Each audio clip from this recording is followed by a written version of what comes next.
just completed the purchase and the fit out of our Silver One manufacturing facility. It will allow us to bring manufacturing in-house to secure the supply chain, but also to have a better control on the costs of what we manufacture for both commercial activities, but also for internal development activities. Bringing manufacturing in-house will give us much more flexibilities and allow to decrease the lead times on our deliverables.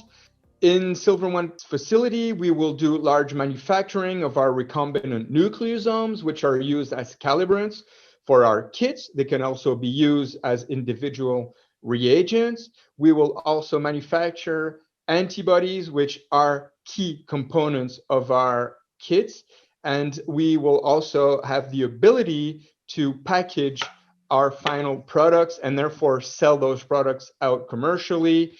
It's important to note that those products can also be used internally, again, for our own clinical trials, but also for development purposes. The investment was mainly supported by Namur Invest in ways of loans, and we also received grant money from the Walloon region to support transfer of some of the activities in Silver One. We plan to have the facility ISO compliant by the second half of this year and probably FDA compliant in the course of 2022.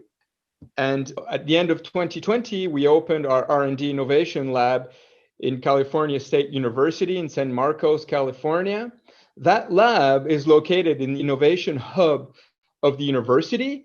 And this is extremely similar to what we've done with Belgian Volition, where we started with 2 scientists at the University of Namur and then shifted to the innovation hub of the University of Namur, where we expanded our team. Dr. Terry Kelly will lead the lab.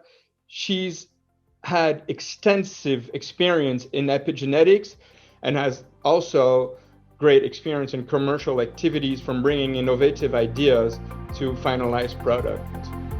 All in all, it's a great day for Volition as we've opened the Silver One facility in Belgium and the innovative R&D lab in San Diego.